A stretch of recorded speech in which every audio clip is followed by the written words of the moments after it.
রাসূল বলেন, খাদিজা ক্লিয়ার করে বলো তুমি আমার কাছে কি চাও। খাদিজা বললেন, ইয়া রাসূলুল্লাহ, আমি মৃত্যুর পরে আপনার কাছে তিনটা জিনিস চাই। মৃত্যুর আগে চাই না, মৃত্যুর পরে চাই।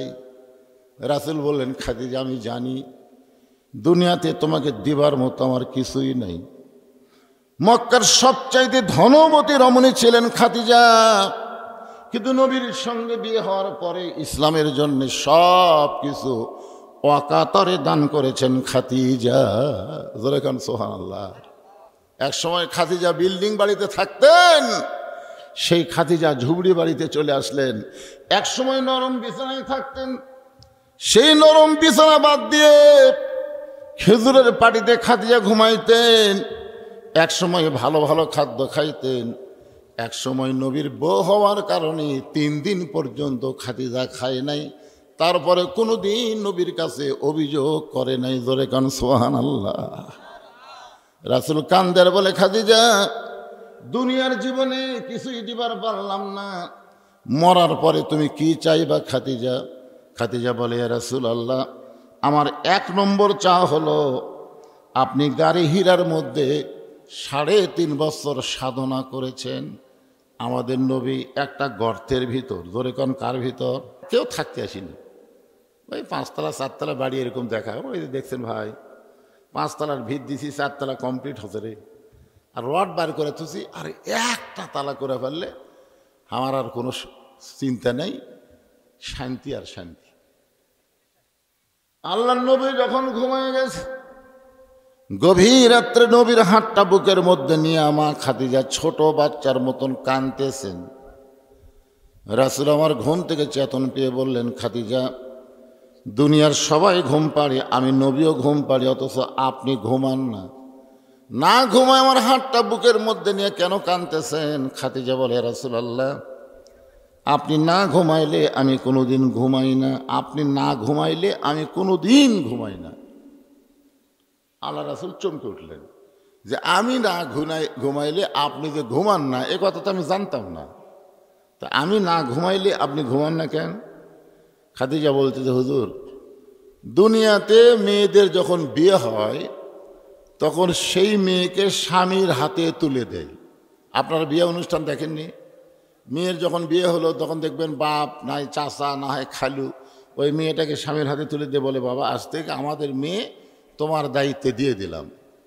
খাদিজা বললেন, আপনার সঙ্গে যখন আমার বিয়ে হলো তখন আপনার হাতের উপরে আমার হাত তুলে দেওয়ার মতন কোনো মানুষ দুনিয়াতে ছিল না, বরং আপনার চাচা আবু তালেব আপনার 2টা হাত আমার হাতে তুলে দিয়ে বললেন, মা আজ থেকে আমার ইতিমের দায়িত্ব তোমাকে দিয়ে দিলাম। আমাদের নবী কি ছিল? ইতিম। জোরে বলেন কি ছিল? শিশুকালে মইরা গেছে মা, গর্ভে থাকতে মরছে পিতা, নবী চোখে দেখলেন না। কে করিবে লালন পালন, কে দিবে সান্ত্বনা, এই দুনিয়ার বড় এতিম নবী ছিলেন একজনা। আল্লাহ কোরআনে বলেছেন, আম্মাল ইয়াতিমা ফালা তাকহার, আম্মাল ইয়াতিমা ফালা তাকহার। আমার কোরআনের সূরা মাউনের মধ্যে আল্লাহ বলেছেন, আরাআইতাল্লাযী ইউকাযযিবু বিদ্দীন ফাযালিকাল্লাযী ইয়াদউল ইয়াতীম ওয়ালা ইয়াহুদ্দু আলা তুআমিল মিসকিন। হ্যাঁ, খাদিজাতুল কুবরা বলে, রাসূলুল্লাহ এই আমুতুর শব্দ যখন উচ্চারণ করেছি তখন আমি দেখতে পাই অন্ধকার কবর, যেই কবরে কোনো দরজা নাই, জানলা নাই, বাতি নাই, সাথী নাই। এই ছোট্ট কবরে 50,000 বছর আমি কেমনে থাকবো? এই কবরের চিন্তায় আমার চোখে আর ঘুম ধরে না। ছোট বাচ্চার মতন আমার কান্না শুরু হয়ে গেছে। সঙ্গে সঙ্গে আল্লাহর নবী খাদিজার কপালে একটা চুমু দিয়ে বললেন, খাদিজা ওই আল্লাহর শপথ করে বলতেছি, ঈমান গ্রহণ করার পরে আপনি আল্লাহর সঙ্গে যে সম্পর্ক গড়ে তুলেছেন, আল্লাহ আপনার কবরকে জান্নাত বানায়া দিবে। সবাই সুবহানাল্লাহ বলেন। নবীর এই কথাতে বোঝা গেল 50,000 বছর অন্ধকার কবর থাকবে না, যদি আমরা আল্লাহর সাথে সম্পর্ক করতে পারি। আর আল্লাহর সাথে সম্পর্ক কখন হবে? ঈমান গ্রহণ করার পরে। ঈমান গ্রহণ না করলে আল্লাহর সাথে সম্পর্ক হবে? আমরা যারা এখানে বসে আছি, আমাদের সকলের ঈমান আছে না নাই?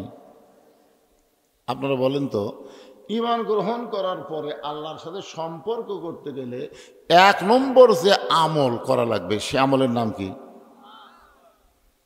এখানে যত মানুষ বসে আছেন, এখানে ছেলে টেলে সব মিলে বলতেছি, আপনারা কি সবাই ঈশার নামাজ পড়ছেন?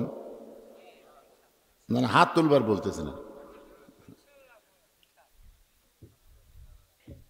যদি কেউ এশার নামাজ না পড়ে এখানে ওয়াজ শোনে, মনে করেন যদি কেউ এরকম থাকে, আর ফজরের আগে যদি তার মৃত্যু হয়, মানে এশার নামাজ পড়লো না, ফজর আগে মরে গেল, দুনিয়ার কত মানুষ তার জানাজা করলে সে বেহেশতে যাবে? কোন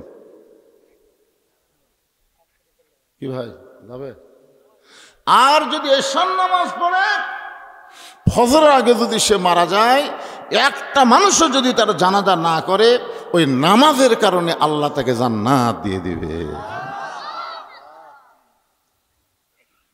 চিন্তা করে দেখেন, লা সালাত লা ঈমানা, যার নামাজ নাই তার ঈমানই নাই। আল্লাহর নবী বললেন, খাদিজা, ঈমান গ্রহণ করার পরে আপনি আল্লাহর সঙ্গে যে সম্পর্ক গড়ে তুলেছেন, আল্লাহ আপনার কবরকে জান্নাত বানায় দিবে। সঙ্গে সঙ্গে খাদিজা চোখের পানি বন্ধ করে দিয়া নবীর হাতটা বুকের মধ্যে চাইপা ধরলেন। রাসূল বললেন, খাদিজা, চোখের পানি বন্ধ হয়ে গেল, কান্না বন্ধ হলো, কিন্তু আমার হাতটা কেন তোমার বুক থেকে ছাড়ো না? খাদিজা বলে, রাসূলুল্লাহ, আপনার কথা আমার বিশ্বাস হয়, আপনি যে বললেন এই কথা আমার বিশ্বাস হয়, কিন্তু আপনার কাছে যদি আমি কিছু চাই। সঙ্গে সঙ্গে নবী বললেন, নাউজুবিল্লাহ, নাউজুবিল্লাহ, নাউজুবিল্লাহ। 3বার নবী নাউজুবিল্লাহ বললেন। যখন খাদিজা বলতেছে, রাসূলুল্লাহ, আপনার কাছে যদি কিছু চাই, নবী নাউজুবিল্লাহ বলার পেছনে কারণ হলো, ঈমান গ্রহণ করার পরে আল্লাহ ছাড়া অন্য কারো কাছে চাওয়া জায়েজ, এমনকি নবীর কাছেও যাবে। তাহলে কেউ যদি বলে, আমার দয়াল বাবার দরবারেতে কেউ ফিরে না খালি হাতে, কি চিন্তা করে দেখেন, ঈমান যখন গ্রহণ করেছি, যখন বলেছি লা ইলাহা ইল্লাল্লাহ মুহাম্মাদুর ইয়্যাকা না'বুদু ওয়া ইয়্যাকা নাস্তাঈন, আমরা ইবাদত করি কার? তাহলে চাবো কার কাছে? আল্লাহ ছাড়া অন্য কারো কাছে চাওয়া যাবে না। যার কারণে নবী 3বার নাউজুবিল্লাহ শব্দ উচ্চারণ করলেন। খাদিজা বলে, হুজুর, আমি আপনার কাছে চাইলাম আর আপনি নাউজুবিল্লাহ বললেন, আমি আপনার কাছে যা চাবো তা যদি আল্লাহর না থাকে, আমি আপনার কাছে যা চাবো তা যদি আল্লাহর না থাকে, তাহলে দিবে কেমনে? আল্লাহ রাসূল বললেন, খাদিজা, আল্লাহর নাই, মনোযোগ দিয়ে শুনবেন, আল্লাহর নাই এ কথা বলাই যাবে না। একবার মুসা নবী আল্লাহর কাছে গিয়ে বলতেছে, আল্লাহ, আমার যা আছে তোমার তা নাই। আল্লাহ গায়ে, কে রে মুসা, তোর এমন কি অবস্থা যেটা আমার আল্লাহর নাই? মুসা বলতেছে, আল্লাহ, আমার মৃত্যু আছে কিন্তু আপনার মৃত্যু নাই।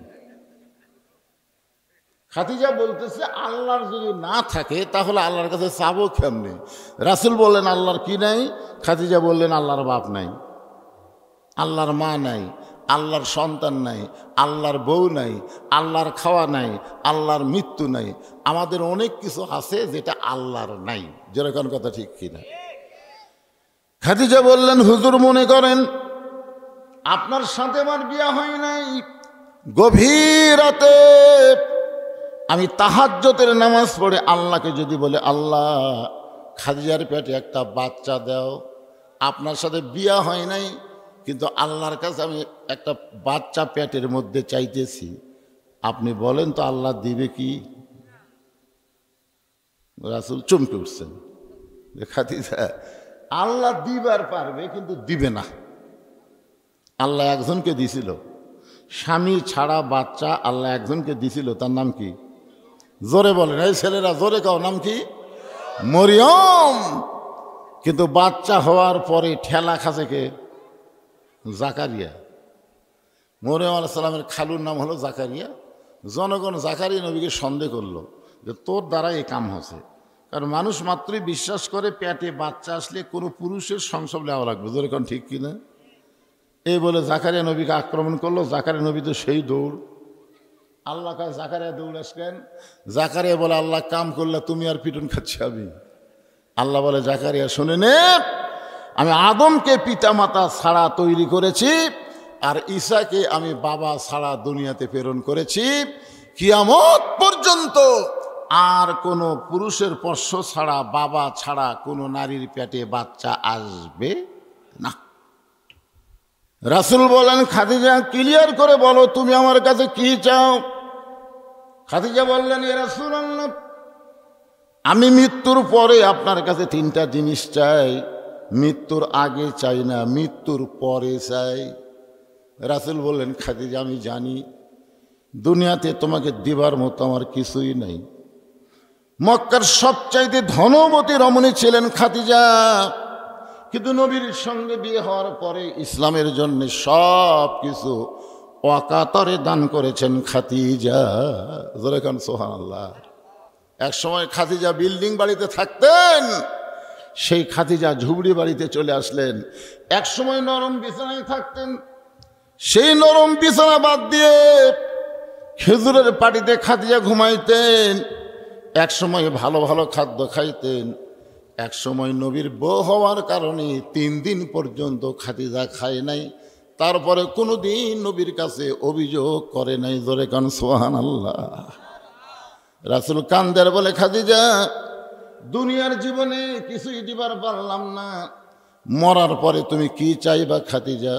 খাদিজা বলে, ইয়া রাসূলুল্লাহ, আমার 1 নম্বর চা হলো আপনি গাড়ি হীরার মধ্যে 3.5 বছর সাধনা করেছেন।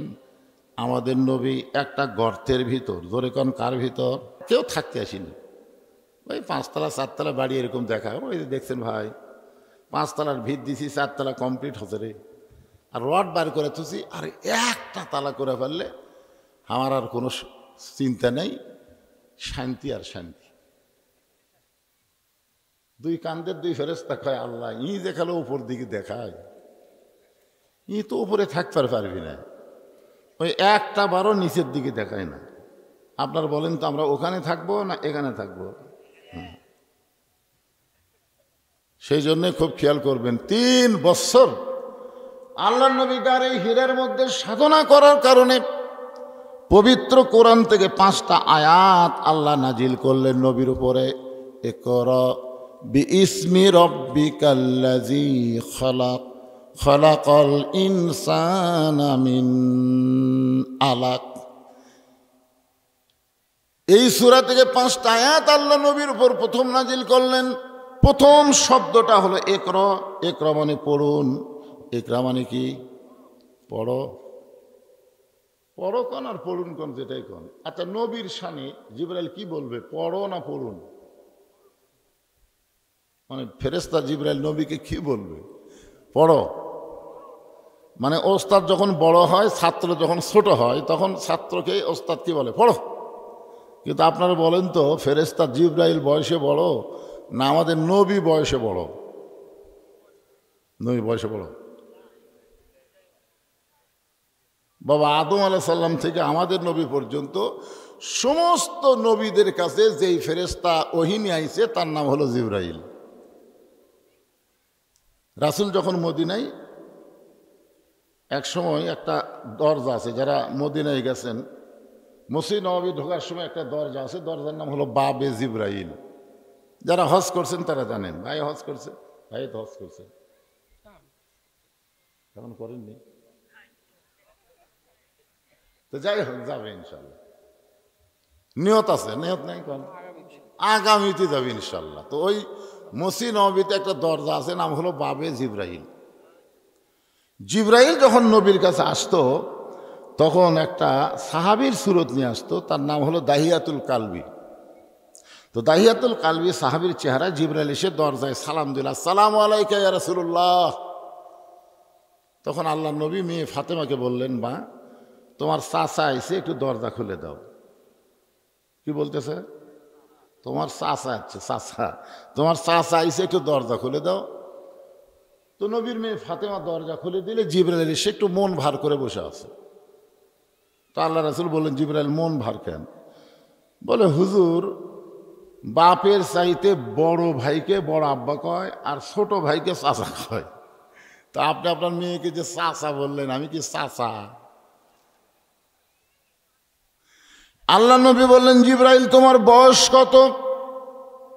ফেরেশতা জিবরাইল বলে, রাসূলুল্লাহ আমার বয়স কত আমি হিসাব করে বলতে পারবো না, তবে পূর্ব আকাশে একটা তারকা আমি দেখতে পাই, একবার দেখার পরে ওই তারকা অস্ত গেলে ৭০,০০০ বছর আর তারকা দেখা যায় না, আবার ৭০,০০০ পরে ওই তারকা আবার দেখতে পাই।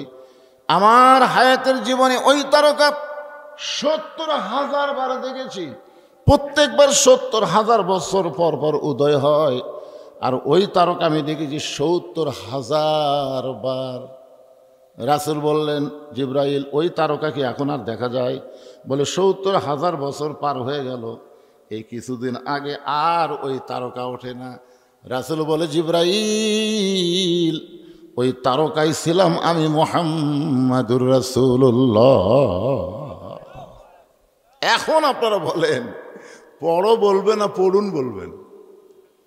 পড়ো, পড়ুন, পড়ুন, পড়ুন। ফেরেশতা জিবরাইল বললেন, পড়ুন, ইকরা পড়ুন। রাসূল বললেন, পড়ব না। ফেরেশতা জিবরাইল বললেন, পড়ুন। আল্লাহ নবী বললেন, পড়ব না। জিবরাইল বলে, আল্লাহ আপনার নবীকে কোরআন পড়তে বলি, কিন্তু সে তো কোরআন পড়ে না। আল্লাহ বলে, জিবরাইল আমার নবীকে তোমার বুকের মধ্যে নিয়ে একটা চাপা দাও। ওই গাড়ি হীরার ভিতর থেকে বের করে ফেরেশতা জিবরাইল নবীকে একটা চাপা দিলেন, সঙ্গে সঙ্গে নবীর জবান খুলে গেল, কোরআনের 5টা আয়াত নবীর ওপর নাজিল হয়ে গেল। ফেরেশতা জিবরাইল বিদায় নেওয়ার পরে নবী চলে আসলেন নিচে, আর কোনোদিন গাড়ি হীরায় যায় নাই। মাটি থেকে ২৬০০ ফুট উপরে হলো গাড়ি হীরা। মাটি থেকে কত ফুট? ২৬০০ ফুট উপরে হলো গাড়ি হীরা। আমরা যারা হজ করবার যাই বুড়া বয়সে, না আমি অবশ্য বুড়া বয়সে যাইনি, আমি চ্যাংড়া বয়সে গেছি। আমাদের বাংলাদেশে যারা বুড়া বয়সে হজ করবার যায়, তারা গাড়ি হীরা নিজের চোখে দেখতে পারে না। যেখানে একাধারে নবী ৩.৫ বছর সাধনা করেছেন, সেই জায়গাটার কাছে গেলে মনে হচ্ছে এখনো নবীর গায়ের সুগন্ধ পাওয়া যায়। ধরে কারণ সুবহানাল্লাহ। অথচ আমাদের বাংলাদেশের হাজিরা একের বুড়া বয়সে যাবে, ক্যাস আসা কয় না হজ করে আসার অকাম করবো না পারে, এমন বুড়া অবস্থায় যাব, আসার পরে যেন কোনো অকাম না করি। তা আপনি বুড়া বয়সে অকাম করবেন না মনে করে হজ করতে যাচ্ছেন, একটা যুক্তি দিয়ে শোনেন। বলে, কি যুক্তি? বলে, একটা লোক চাকরি করছে, ঘুষের চাকরি। ঘুষের যতদিন চাকরি করছে ততদিন তওবা করেনি, সমানে ঘুষ খাচ্ছে। কিন্তু যেই চাকরি রিটায়ার করছে, তখন আল্লাহর কাছে কাঁদতেছে আর বলতেছে, আল্লাহ আজ থেকে তওবা করলাম, আর জীবনে ঘুষ খাবো না। আপনারা বলেন তো, এই লোকের তওবা কবুল হবে? তখন চাচা বলতে পারে, এখন তো চাকরি নাই, তো ঘুষ কেমনে খাবি? তো যখন চাকরি নাই তখন তওবা করতেছে, আর যখন ঘুষ খাওয়ার চাকরি আসছিল তখন করেনি। এটা হলো আল্লাহর সাথে ঠাট্টা করা। জোরে কোন কথা, ঠিক কিনা? আপনার যদি হজ ফরজ হয়, হজ ফরজ হওয়ার সঙ্গে সঙ্গে হজ করা লাগবে। কোনো কারণে কোনো অজুহাতে দেরি করা যাবে না। যদি দেরি করতে গিয়ে আপনি মারা যান, রাসূল বলবেন সে ইহুদি হয়ে মরল না খ্রিস্টান হয়ে মরল, আমি রাসূল তার ধার ধারি না। ধরে কোন কথা, ঠিক কিনা? একটু মনোযোগ দিবেন। নবী আর গাড়ি হীরার মধ্যে ঢোকেন নাই, নবী নিচে চলে আসলেন। আসার পরে নবীর গোটা দেহ থর থর করে কাঁপতে শুরু করলো। খাদিজা বললেন, ইয়া রাসূলুল্লাহ, আমি কেবল খাবার টোপলা নিয়ে আপনার কাছে যাচ্ছিলাম, আর আপনি কেন গাড়ি হীরা থেকে নিচে নামলেন? রাসূল বলে, খাদিজা আর কোনোদিন গাড়ি হীরায় যাওয়া লাগবে না, আল্লাহ তাআলা আমার সাধনাকে কবুল করে আমার উপর কোরআন নাজিল করেছে। খাদিজাতুল কুবরা বললেন, হুজুর আপনার শরীর এত ঘেমে গেছে, এমনকি ঘেমে যাওয়ার কারণে আপনার পরনের জুব্বাটা আপনার দেহের ঘাম দিয়ে ভিজে গেছে, আপনি কি জুব্বাটা খুলবেন না? রাসূল বললেন, খাদিজা এই জুব্বাটা তুমি আমার কাছে খুলে নাও। খাদিজা জুব্বাখানা খুলে নিয়ে যত্ন করে রাইখা দিলেন। আল্লাহ রাসূলকে বলে, খাদিজা ওই জুব্বাটা তুমি কি করলা? খাদিজা বলে, হুজুর আমি যত্ন করে রাইখা দিয়েছি। মৃত্যুর আগে খাদিজা বলে, রাসূলুল্লাহ সেই জুব্বাটা এখন আমি যত্ন করে রাইখা দিয়েছি, আমি যখন মরে যাব ওই গারে হীরার জুব্বাটা আমাকে কাফনের কাপড় হিসাবে আপনি পরায়া দিবে। আমার 2 নম্বর চাওয়া হলো আপনার পবিত্র হাত দিয়া আমার দেহখানা কবরের ঘরে নামায় দিবেন। আপনার পবিত্র হাতের পরশ যদি আমার দেহ পায়, কবরের কোনো আযাব আমাকে স্পর্শ করবে না। ইমাম গাজ্জালী রহমতুল্লাহ বলেন, ফজরের নামাজের পর প্রতিনিয়ত কোরআন থেকে সূরা মুলুক যারা তেলাওয়াত করবে, ফজরের নামাজের পরে আপনি 1 পারা 2 পারা 3 পারা যা পড়েন, কিন্তু সূরা মুলুক দিয়ে আপনি শুরু করেন। সূরা মুলুকটা যে নিয়মিত ফজরের নামাজের পরে তেলাওয়াত করবে, মৃত্যুর পরে তাকে যখন কবরে রাখা হবে, তার কাফনের উপরে সূরা মুলুক একটা চাদর হবে, ওই চাদর দিয়ে তার দেহ এমনভাবে আবৃত করা হবে, কবরের কোনো আযাব তার দেহ স্পর্শ করবে না। খালি সুবহানাল্লাহ বললে হবে না, এটা আমল করা লাগবে। আজকে কোরআন শরীফ সবাই পড়বার পারে না, তো কোরআন শরীফ পড়বার পারে না, কোরআনের মাদ্রাসার বিরুদ্ধে আন্দোলন করে। জোরে কোন কথা ঠিক কিনা? মাদ্রাসার বিরুদ্ধে হিংসা করে নিয়ে তোমার গ্রামে একটা কোরআনের কারখানা তৈরি আছে, তুমি নিজে কোরআন পড়তে পারো না, যত পারো সাহায্য করো, সহযোগিতা করে এই মাদ্রাসাকে আরো উন্নত করো। জোরে কোন কথা ঠিক কিনা? গোটা গ্রামে আল্লাহ মাদ্রাসার ওসিলায় রহমত বরকত নাজিল করে, অথচ বোঝে না। কে রে, বৃষ্টি নাই কিছু নাই, কি ব্যান শুরু করলো রে?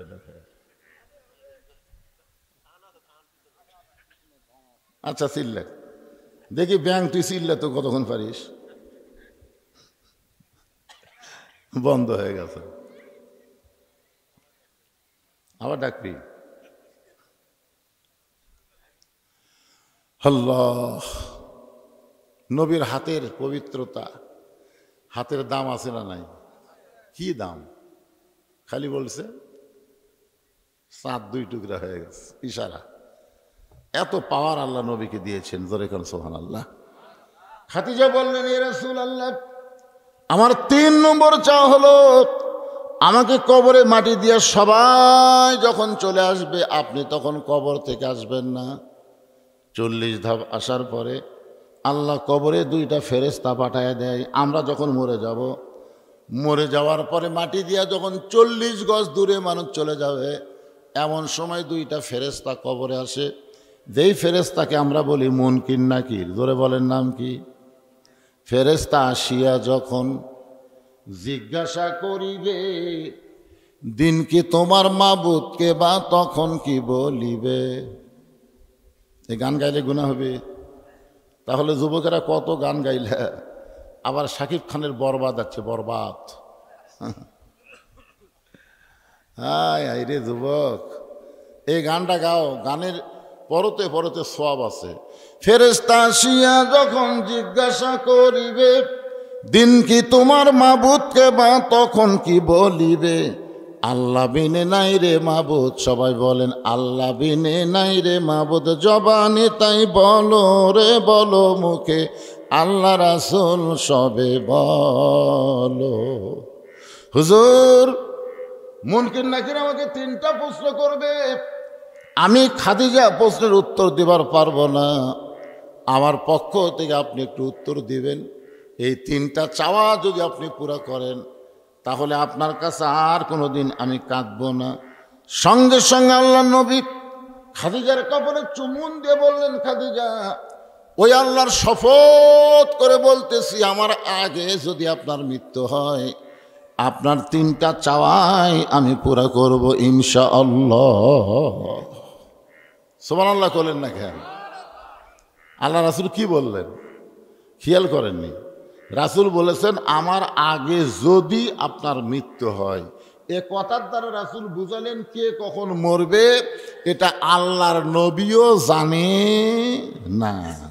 কিন্তু আমাদের বাংলাদেশের কিছু কিছু নেতারা জানতো যে 41 সালের আগে 41 সাল লাগবে, 24 সালের 5ই আগস্টই কাম হয়ে গেছে। ধরে কোন কথা ঠিক কিনা?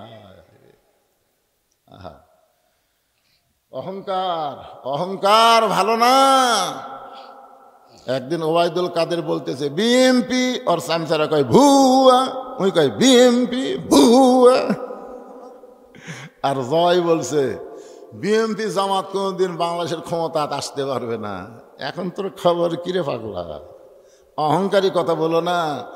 আল্লাহ কখন কোন মার দিবে এটা দুনিয়ার কোনো মানুষ বলতে পারবে না। কথা কর না কেন? কথা বলেন। নবী পর্যন্ত বলতেছে, নবী বলতেছে আমার আগে যদি আপনার মৃত্যু হয়। তার মানে বোঝা গেল কে কখন মরবে এটা আল্লাহর নবীও জানে না। আর আমি আপনি আগামীকাল কি করবো এই নিয়ে আমাকে চিনিস? আগামীকাল সকাল 10টায় তোকে সাইজ করবো রে, আমাকে চিনিস? সকাল 10টায় তোকে আমি সাইজ করবো। লোকটা গরিব মানুষ, সন্ধ্যার সময় রাত্রে এসে কাঁদতেছে। বউ কয় কান্দো কেন? বলে সকাল 10টায় আমার হাত পা ভাঙবি। বউ কয় এই গ্রামে কি বিচার নাই? সকাল 10টায় তোমার হাত পা ভাঙবে আর তুমি সন্ধ্যার সময় কান্দো। চেয়ারম্যান আছে, মেম্বার আছে, তাদেরকে বিচার দাও। তখন স্বামী কান্দার বলে বিবি রে, যেই বেটা আমাকে হুমকি মারতে ওই চেয়ারম্যানেরই লোক।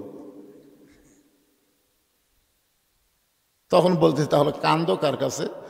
তখন গরিব লোকটা বলতেছে যার কেউ নাই তার আল্লাহ আছে। আপনারা বলেন তো যার কেউ নাই তার কে আছে? আমি আল্লাহর কাছে কাঁদতেছি, আল্লাহ আগামীকাল সকাল 10টায় আমার হাত পা ভাঙবে। আল্লাহ তুমি যদি কিছু পারো তাহলে তুমি কিছু করো। চোখের পানি নিয়ে যখন একেবারে ইমানের সাথে আল্লাহর কাছে কেউ বিচার দেয়, আল্লাহর বিচার আছে না নাই? ওই সকাল 10টা হাত পা ভাঙবি। ওর বউ ঠাইসালা গোসলখানা ওর প্যান্ট শার্ট পরিষ্কার করছে, কিন্তু প্যান্ট শার্ট পরিষ্কার করলে কি হবে, সাবানের যে ফেনা আছে ওটা পানি দিয়ে ধুয়ে দেয়নি, বুঝলেন? প্যান্ট শার্ট পরিষ্কার করে লেড়া দিছে। আর স্টার জলসা জি বাংলা দেখতে দেখতে দিন চলে গেছে। এখন রাত 9টার সময় পেশাব করবার ঢুকছে, পন্সের স্যান্ডেল তলা সমান। মানে পন্সের স্যান্ডেল তারপর তলা কি সমান। পেশাব করার জন্য যেই ফ্যানটার উপর পাওয়া গেছে, ফ্যানটা বোঝেন না, ওটা একেবারে আস্তে আস্তে লেয়ালপা হয়ে আছে। আর বউ যে লেয়ালপা করে থোথাই জানি তাই, ওই যে এই প্যান্সের স্যান্ডেল পাওয়ার দেওয়াটি গেছে একবারে, কোনো ব্রেক ধরার বুদ্ধি নাই, একবারে 2 পা গেছে, ঠাস করে পড়ে ও মারে বাবারে, আর কোনো শব্দই নেই। বউ ঘরের থেকে বার হয়ে দেখে স্বামী সিট পাঠান, চোখে মুখে পানি দিচ্ছে। স্বামী খালি একটা কথাই বলতেছে, আমার মাজা গেছে। কি গেছে? মাজা গেছে। শহীদ যে মেডিকেল কলেজে বউ অ্যাম্বুলেন্সে ফোন করছে। এখন রাত 11টার সময় অ্যাম্বুলেন্স ঢুকতেছে গ্রামের মধ্যে। সরলে বাবারে মরলাম রে, অ্যাম্বুলেন্সের একটা শব্দ আছে না নাই? তখন যে লোকটাকে হুমকি দিছে আগামীকাল সকাল 10টায় সাইজ করবি, উনি আবার বাড়ির দরজা খুলে বার হচ্ছে। বউ কয় তোমার ভয় নাই, তোমাকে সাইজ করবি তারপরে বার হচ্ছে। মানে আরে পাগলি, সেটা তো সকাল 10টা, এখন হলো রাত 11টা। দেখি তো আমার বাড়ি গ্রামে কোন বাড়িতে অ্যাম্বুলেন্স ঢুকলো, কে অসুস্থ হলো, প্রতিবেশী হিসেবে দেখার দরকার নাই? এই দেখার কথা মনে করে দেখে যে বেটা হুমকি মারছে ওরই বাড়ির দরজাতে অ্যাম্বুলেন্স। কিছুক্ষণ পরে দেখতে পায় 3 জন মানুষ তক্তার মতন বার করতেছে, তক্তা দিকে ধরে নিয়ে আসে অ্যাম্বুলেন্সের পিছন দিক দিয়ে ঢুকে দিচ্ছে, মানে সিটের উপর সুতা দিচ্ছে। উনি তখন জানলার যা বলতেছে, ভাই খবর কি ভাই, সকাল 10টা বাজতে অনেক বাকি। ওই কান্দার বলে ভাই রে, ক্ষমতার মালিক আমি না ভাই, ক্ষমতার মালিক আল্লাহ। ক্ষমতার মালিক আল্লাহ। রে কখন বুঝলে? 5ই আগস্টের পরে বুঝলে হবে না, আগে বোঝা লাগতো। জোরে কোন কথা ঠিক কি না? আল্লাহর বান্দার একটু মনোযোগ দিয়ে শুনবেন। মা খাদিজা দুনিয়া থেকে বিদায় নিল। মা খাদিজা দুনিয়া থেকে বিদায় নেওয়ার পরে নবী তাকায় দেখে নবীর 4টা মেয়ে বসে বসে কাঁদতেছে। মা খাদিজার পেট থেকে নবীকে আল্লাহ 4টা মেয়ে দিছে। জোরে কোন কয়টা? আসলে খালি 4টা মেয়ে না, ছেলেও 4টা হয়েছিল, ছেলেও 4টা হয়েছিল। কিন্তু ছেলে 4 জন দুনিয়া থেকে তাড়াতাড়ি চলে গেছে, কিন্তু 4টা মেয়ে অনেক দিন পর্যন্ত দুনিয়ায় ছিলেন। রাসূল তাকায় দেখে 4টা মেয়ে কাঁদতেছে। একটা হলো রোকেয়া, একটা হলো কুলসুম, একটা হলো জয়নাব, আর একটা হলো খাতুনে জান্নাত ফাতেমা তো জোহরা। নবীর 4টা মেয়ের নাম মুখস্থ রাখলে কি গুনাহ হবে? একটা মেয়ের নাম হলো কুলসুমা, জোরে বলেন নাম কি? আর একটা মেয়ের নাম হলো রোকেয়া, জোরে বলেন নাম কি? আর একটা মেয়ের নাম হলো জয়নাব।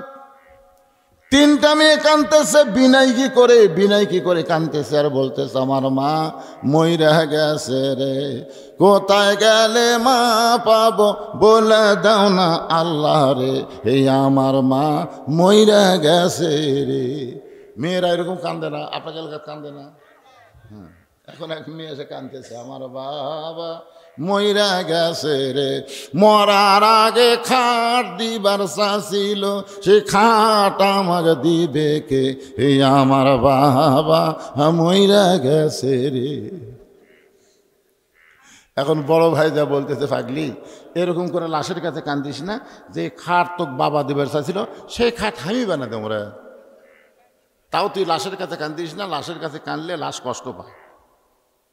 ওই এখন কান্দা বন্ধ করে দেব। কিছুক্ষণ পরে আবার, আমার বাবা মইরা গেছে রে, বড় ভাই খাড় দিবে কিন্তু ল্যাপ তো শোক দিবি কে, হে আমার বাবা মইরা গেছে রে। তখন মেজো ভাই এসে বলতেছে, পাগলি কান্দিস না, কানলে লাশ কষ্ট পায়, তোর ল্যাপ তো শোক আমি দেবো যা। তখন মেয়েটা সামনে গিয়ে বলতেছে, মানুষ বুড়া হলে মরবি, বুড়া হলে মরবি। এই বুঝলু কখন? যখন তুই কান্দা কান্দা বানলু তখন বুঝলু। জোরে কোন কথা ঠিক কিনা? গ্রামগঞ্জে এটা বেশি হয়। রাসূল তাকে দেখে ফাতেমা কাঁদতেছে, কিন্তু কান্নার কোনো শব্দ নাই, 2 চোখ দিয়ে দর দর করে পানি পড়তেছে। আল্লাহ নবী ডাক দিলেন, ফাতেমা তুমি একটু আমার কাছে আসো। বলার সঙ্গে সঙ্গে নবীর কলিজার টুকরা ফাতেমা নবীর কাছে গেলে নবী বললেন, ফাতেমা তোমার মা দুনিয়া থেকে বিদায় নেওয়ার পরে আমাকে ওসিয়ত করে গেছে, ওসিয়ত পালন করা হলো ওয়াজিব। ও ফাতেমা, 1 নম্বর ওসিয়ত হলো তোমার মাকে তোমাকে গোসল করাতে হবে। ফাতেমা বললেন, বাবা আরও 3টা বোন আছে, এই 3টা বোনকে সাথে করে নিয়ে আমি মাকে গোসল করাই দিব।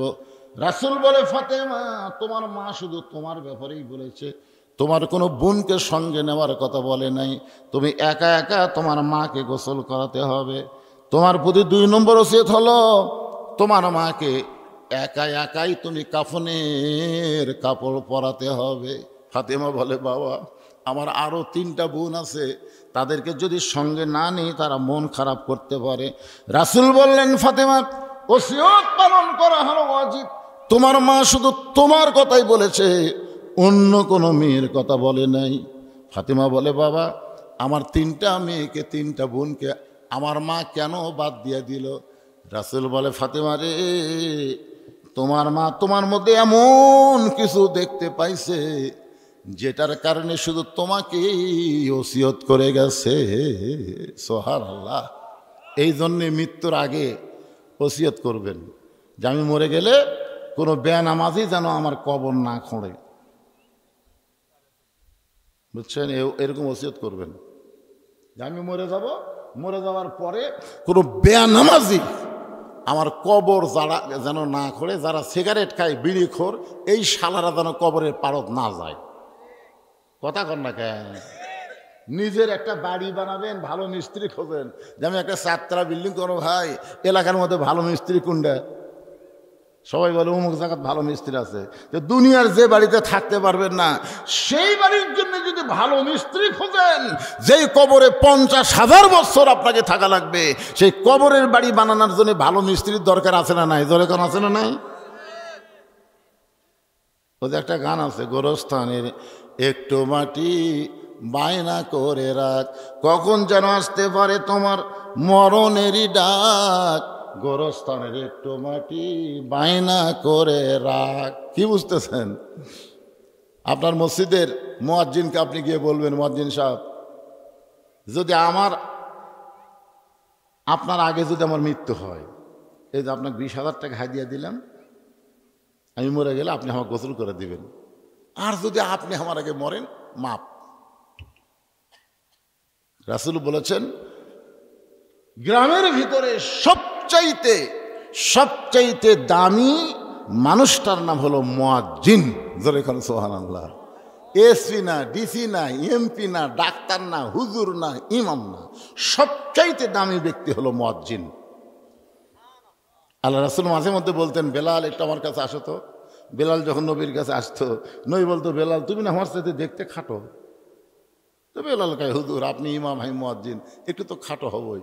রাসূল বলেন, আফসোস, আজকে দুনিয়াতে তুমি খাটো, কিন্তু হাসরের ময়দানে তোমার মাথা আমার চাইতে উপরে থাকবে। বেলাল কান্দের বলে, রাসূলুল্লাহ আপনার মাথার উপর আমার মাথা কেমনে যাবে? রাসূল বললেন, বেলাল শুধু তুমি না, কিয়ামত পর্যন্ত যত মুয়াজ্জিন হবে প্রত্যেকটা মুয়াজ্জিনকে আল্লাহ তাআলা হাসরের ময়দানে তাদের মাথা উঁচুতে রাখবে। শুধু মাথা থাকবে না, আল্লাহর কুদরতি হাত দিয়া তাদের মাথায় একটা নূরের টুপি পরানো হবে। সামনে কাতারের 5 জন মুসল্লিকে আপনি বলবেন, ভাই আমি যদি আপনাদের আগে মারা যাই, এই যে 10 করে 50,000 টাকা তোমাকে হাদিয়া দিলাম, তোমরা আমার কবর খুঁড়ে দিও। যদি বলে, ভাই আমরা যদি আগে যদি মরি, মাপ, তোমরা আগে মরলে মাপ, তাহলে 50,000 দিলেন কবর খন্নেওয়ালাকে, যাই ধুইয়া দিবি তাক দিলেন 20,000। আর যাই জানাজা পড়বে, আপনি এলাকা দেখবেন যে আপনার গোষ্ঠীর মধ্যে তো কোনো মৌলবি নাই, এলাকার মধ্যে যে আলেম সবচাইতে তাকওয়াবান, তাকে একটু হাদিয়া দিয়ে বলবেন, ভাই আপনি যদি আমি যদি আপনার আগে মরি, তাহলে আপনি আমার জানাজার নামাজ পড়াবেন। আমার লাশ কারা কবরে নামাবে? কে নামাবে? দুনিয়া থেকে এইগুলো সব ওসিয়ত করে যদি আপনি যাবার পারেন, তাহলে আপনার কবর থাকবে না, আপনার কবর হবে জান্নাতের বাগান। আর ওই বিড়ি খোরেরা যদি যায়, আমার এলাকার কেউ মরলে ওরাই 5 জন, কেউ মরলে ওর কাছে যায়, ওরা কয়, ভাইজান আমরা তো কবর খুঁজতে যাবো, তো 5 প্যাকেট সিগারেট দাও। এখন বেকায়দা কি করবে, 5 প্যাকেট সিগারেট দিছে, ওরা 5 প্যাকেট সিগারেট পায় এই বাড়ির থেকে টানা শুরু করছে।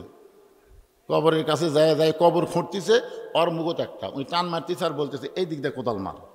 আর যাই কোদাল মারতেছে, ওই মুখত একটা সিগারেট দিয়ে কোদাল মারতেছে। যাই মাটি তুলতেছে, ওর মুখত একটা সিগারেট। যাই সমান করতেছে, ওর মুখত একটা সিগারেট। যাই সব কিছু দিকে দিচ্ছে, মাতব্বরি করতেছে, ওই একটা টানতেছে। একটা 5টা সিগারেটের ধুঁয়া যদি গোরস্থানত ওড়ে, ওই জায়গাত কোনো ফেরেস্তা থাকবি? সব ফেরেস্তা চলে গেছে রাস্তার সাইডে। আল্লাহ কয়, কে ফেরেস্তা? গোরস্থান বাদ দিয়ে রাস্তার সাইডে কেন? আল্লাহ যে হারে বিড়ি খাওয়া শুরু করছে, ওই ধাক দিয়ে যাওয়া যায়? কি মনে করতেছেন ভাই রে? আল্লাহর নবী বললেন, ফাতেমা তোমার মা তোমাকে ওসিয়ত করেছে, তুমি তোমার মাকে গোসল করায় দাও। এবার নবীর মেয়ে ফাতেমা একা, কারণ মা খাদিজা যে ওসিয়ত করেছে, মা ফাতেমা একা গোসল করায় দিলেন। গোসলটা যখন করানো শেষ হয়ে গেল, এমন সময় ফাতেমা বলতেছে, বাবা এখন আমার মাকে কাফনের কাপড় পরাতে চাই, আপনি কি কাফনের ব্যবস্থা করেছেন? সঙ্গে সঙ্গে নবী আমার ওই জুব্বাখানা, কোন জুব্বা মনে আছে? ওই জুব্বাখানা মা ফাতেমার হাতে দিয়ে বললেন, মা এইটা তোমার মাকে কাফনের কাপড় পরায় দাও। ফাতেমা জুব্বা নিয়েই ছোট বাচ্চার মতন কান্না শুরু করে দিলেন। রাসূল বলে, ফাতেমা জুব্বা হাতের মধ্যে নিয়ে কেন কাঁদতেছো? ফাতেমা বলে, বাবা আমি মায়ের মুখে গল্প শুনেছি। রাসূল বলে, মা কি গল্প শুনেছ? বলে, একদিন আমার মা আর আমি বসে আছি চুলার পাড়ে, এমন সময় মা বলতেছে, ফাতেমা তুমি কি আমার বিয়ার খবর জানো? মা খাদিজা ফাতেমাকে বলতেছে, মা তুমি কি আমার বিয়ার খবর জানো? তো ফাতেমা বলতেছে, মা আপনার যখন বিয়া হয়েছিল তখন আমি কোথায় ছিলাম? খাদিজা বলতে, তোর না জন্মই হয়নি রে, তাহলে জন্ম না হলে বিয়ার খবর কেমনে জানবো? ফাতেমা বুদ্ধিমতী বুঝতে পারলেন নিশ্চয় মায়ের বিয়ার মধ্যে কোনো ঘটনা আছে, যার কারণে হাত ধরে বললেন, মা তাহলে আপনার বিয়ার খবরটাকে আপনি বলেন। খাদিজা বলতে যে, ফাতেমা একদিন আমি বেলকনির মধ্যে আরাম করতেছিলাম, দাসী আমার মাথার চুল বিলকি করে দেয়। এমন সময় দিকে দুপুরবেলায় আমার সমস্ত রাখাল ঘরের মধ্যে আরাম করতেছে, হাজার হাজার উটদুম্বা মাঠে ময়দানে, আর সেই উটদুম্বাগুলো বাদ দিয়া রাখালগুলো ঘরের মধ্যে আরাম করে। আমার এত রাগ হয়ে গেল, আমি রাখালের সর্দারকে ডাক দিয়ে বললাম, রাখাল আমার হাজার হাজার উটদুম্বা মাঠে ময়দানে, আর তোমরা ঘরের মধ্যে আরাম করো, আমার উটদুম্বার কথা কি তোমাদের খেয়াল নাই? রাখালের সর্দার বলে, মালকিন আপনি জানেন না, ভাগ্য গুণে আমরা এমন একটা রাখাল পাইছি যে রাখাল চাকরিতে জয়েন করার সাথে সাথে আপনার উট দুম্বাগুলো সব ভদ্র হয়ে গেছে। ওই রাখাল যা কয় উট দুম্বা তাই করে। রাখাল যদি বলে উঠে খাও, খাওয়া শুরু করে দেয়। রাখাল যখন বলে খাওয়া বন্ধ করো, খাওয়া বন্ধ করে দেয়। রাখাল যদি বলে চলো যাই, উটের লাইনে উট, দুম্বার লাইনে দুম্বা, রাস্তা নাই। খাদিজা বলে, রাখালের সর্দার এই গাঁজাখুরি গল্প তুমি আমার কেমনে শোনাও? একজন মানুষ রাখালের বাধ্য কোনোদিন উট দুম্বা হতে পারে না। রাখালের সর্দার বলে, মালকিন যদি আপনার বিশ্বাস না হয় তাহলে আপনি তদন্ত করে দেখতে পারেন। মা খাদিজা তদন্ত করতে গিয়ে দেখে রোদের তাপে পাহাড় পোড়া গন্ধ, বালু পোড়া গন্ধ আসতেছে, এত তাপ মক্কার মরুভূমির মধ্যে। হঠাৎ দেখতে পাই ওই রাখালের মাথায় এক খণ্ড মেঘ ছায়া দান করতেছে। রাখাল নবী আমার যেই দিকে যায় সেই দিকেই মেঘটা যায়। নবী যখন বসে মেঘটা তখন নিচের দিকে চলে আসে। খাদিজা 40 বছরের একজন বিধবা নারী রাখালকে সঠিকভাবে মূল্যায়ন করতে গিয়া আর একটু সামনে গেলেন। যেই মাত্র সামনে গেলেন, তাকায় দেখে 4 সূর্য গ্রহ তারা, তারি নূরের ইশারা, নইলে যে অন্ধকারে ডুবিত এই ধরনী। এত সুন্দর চেহারা কোনো মানুষের হয়? এক নজর দেখার সঙ্গে সঙ্গে খাদিজা মারছে দৌড়। দৌড়ে এসে ঘরের দরজা বন্ধ করে দেয়। দাসী গিয়ে বলতেছে, মালকিন রাখালকে তদন্ত করতে গেলেন, তদন্তের রেজাল্ট কি? খাদিজা বলতেছে, চাকরি ক্যান্সেল করে দিলাম, আমি রাখালের চাকরি ক্যান্সেল করে দিলাম। দাসী বুঝতে পারে নাই, মূর্খ মানুষ।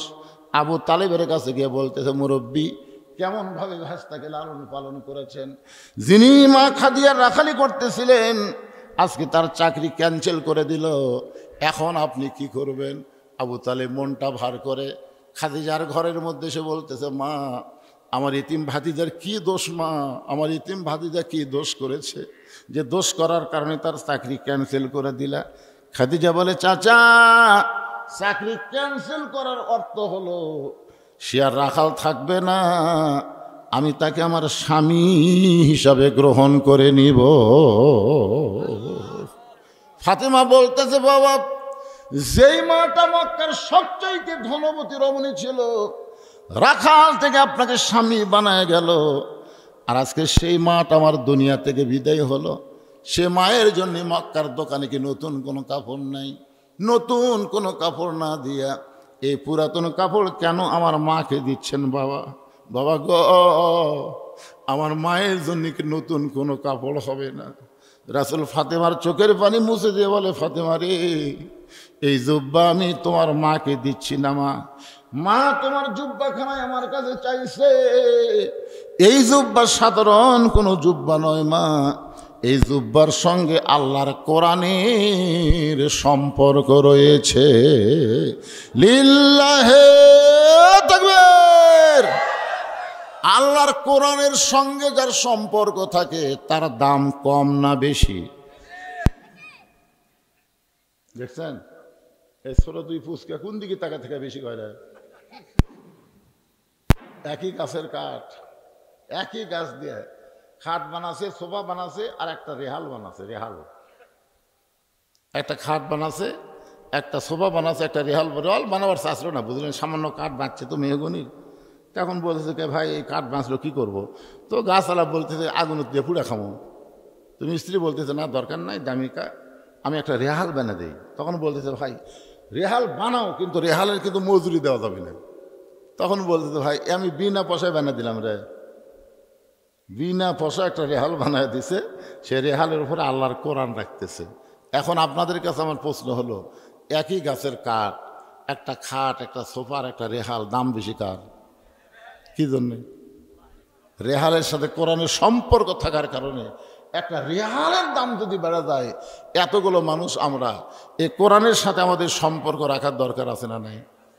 কারা কারা রাখবেন? দুই হাত তুলে একটা আল্লাহকে দেখান তো। আল্লাহ আল্লাহ, যারা হাত তুলতেছে না হাত, তাহলে কোরআনের সঙ্গে আপনার সম্পর্ক বাড়বে। জানেন আল্লাহ রাসূল বললেন, ফাতেমা এই জুব্বা আমি দেইনি মা, তোমার মা আমার কাছে চাইছে, তোমার মা আমার কাছে চাইছে। ফাতেমা বলে, বাবা এই ছেঁড়া ছুটা পুরানো জুব্বা চাওয়ার পিছনে কারণ কি? রাসূল বললেন, ফাতেমা এই দুনিয়ার সাধারণ কোনো জুব্বা না, এই জুব্বার সাথে আল্লাহর কোরআনের সম্পর্ক রয়েছে। সুবহানাল্লাহ বলেন। ফাতেমা এখন জুব্বাখানা নিয়ে মা খাদিজাকে পরানোর জন্য রওনা দিলেন। ফাতেমার সামনে সামনে, নবী পিছনে পিছনে, অথচ আল্লাহ কোরআনে বলেছেন আমার নবী যখন রাস্তা হাঁটবে, নবীর সামনে কেউ চলতে পারবে না। নবী যখন কথা বলবে, নবীর কথার মধ্যে কেউ কথা বলতে পারবে না। কিন্তু নবী নিজে ফাতেমাকে সামনে দিয়া নিজে পিছনে পিছনে হাঁটতেছেন। খাদিজার দরজা খুলে গেল, ফাতেমা ঘরের মধ্যে ঢুকলেন। নবী আমার দরজার কাছে এতিমের মতন দাঁড়িয়ে থাকলেন। ফাতেমা জুব্বাখানা নিয়ে মা খাদিজাকে পরানোর পরে যেই মাত্র দরজা খুলেছে, নবী তাকায় দেখে ফাতেমা মুস্কি মুস্কি হাসতেছে। সুবহানাল্লাহ। আজকে ফিলিস্তিনের বাচ্চারা যখন মারা গেল, আমি দেখলাম ইউটিউবে একটা মা তার বাচ্চাকে বুকের মধ্যে নিয়ে মুস্কি মুস্কি হাসতেছে। সাম্বাজি জিজ্ঞাসা করলো, আপনার কলিজার টুকরা সন্তান মারা গেল, আপনি হাসেন কেন? মা বলতেছে, কঠিন মুসিবতের দিনে যদি আমাকে আল্লাহ আটকায়া দেয়, এ বাচ্চাকে ওসিলা করে আল্লাহ আমাকে জান্নাত দিয়ে দিবে। সুবহানাল্লাহ। এটা কি লিখছে?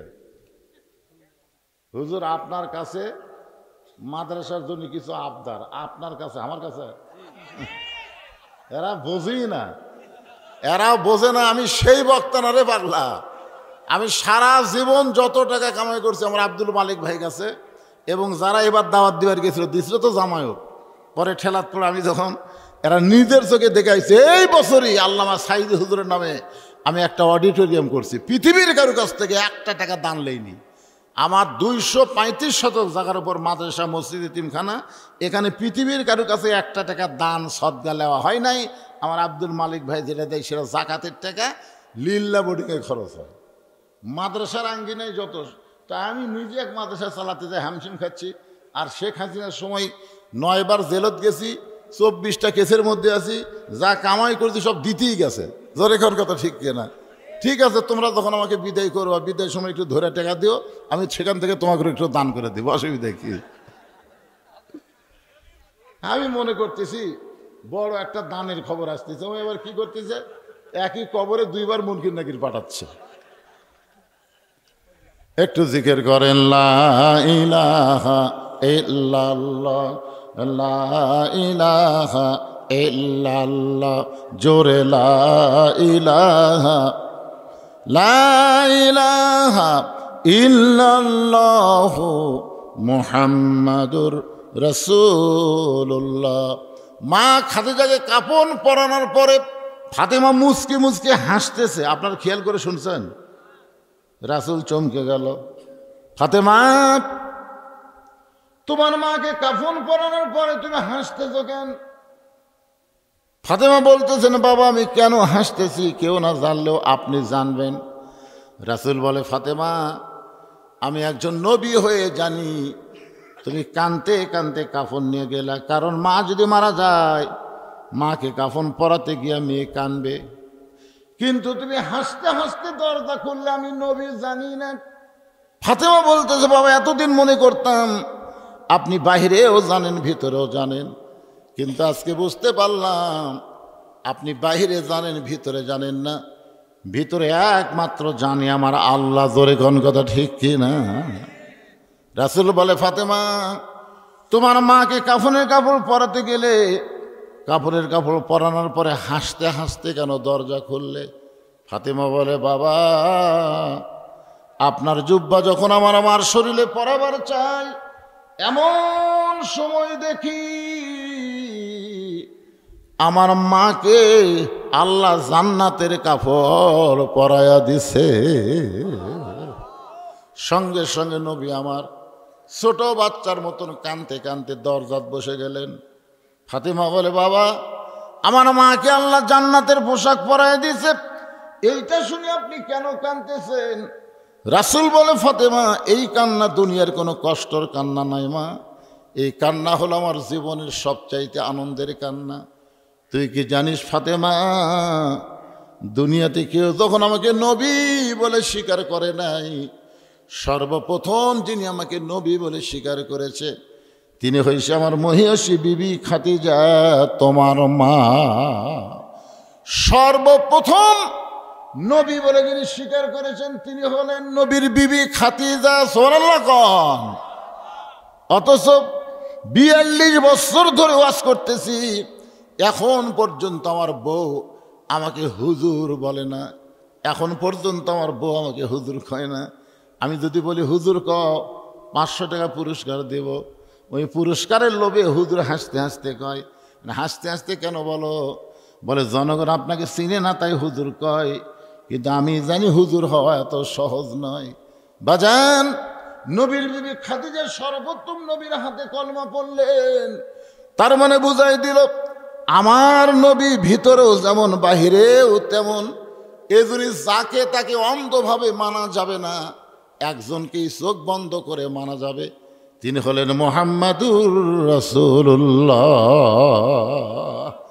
এই জন্য আতিউল্লাহ ওয়া আতিউর রাসূল ওয়া উলিল আমরি মিনকুম, খুব খেয়াল করবেন। এখানে আল্লাহ কিন্তু বলেছেন আতিউল্লাহ ওয়া আতিউর রাসূল, দুই জায়গায় আতিউল্লাহ আতিউর রাসূল, কিন্তু ওয়াতি উলিল আমরি মিনকুম আল্লাহ কিন্তু বলে নাই। এখানে ওয়াতিও বাদ দেয়া উলিল আমরি মিনকুম বলেছে। এই দুনিয়াতে আল্লাহর পরে একজন মানুষকে নিঃসন্দেহে মানা যাবে, কোনো সন্দেহ করা যাবে না, তিনি হলেন মুহাম্মাদুর রাসূলুল্লাহ। নিজের হাত দিয়ে খাদিজাকে নবী কবরের ঘরে নামায় দিচ্ছেন, দুই চোখ দিয়ে দর দর করে পানি পড়তে। আবু বকর বলে, রাসূলুল্লাহ, আপনি যদি এমন করে কাঁদেন, হুজুর আপনি যদি এমন করে কাঁদেন, তাহলে আমরা কেমনে সহ্য করব? রাসূল বলে, আবু বকর, আমি যখন খাদিজাকে কবরের মধ্যে নামাইতেছি, আমি তখন নবী হিসাবে নয় রে, আমি হলাম দুনিয়ার একটা হতভাগ্য স্বামী। এ খাদিজা যতদিন জীবিত ছিল, আমি রাসূল দ্বিতীয় কোনো বিয়ে করি নাই। বহুদিন খাদিজা আমার কানের কাছে মুখ লাগায় বলে, স্বামী গ, 25 বছরের একটা যুবক 40 বছরের একজন বিধবাকে বিয়ে করলেন, এখন আমার সঙ্গে সংসার করতে করতে আমি বুড়ি হয়ে গেলাম, আপনি কি আর একটা বিয়ে করবেন না? রাসূল খাদিজার কপালে চুমাতে বলে, খাদিজা, আপনি যদি শুধু আমার বিবি হইতেন তাহলে আমি বিয়ে করতাম, কিন্তু আপনি শুধু আমার বিবি না, আপনি হলেন আমার দরদ। আপনি যতদিন দুনিয়াতে থাকবেন আমি নবী ততদিন দ্বিতীয় কোনো বিয়ে করব না। আবু বকর,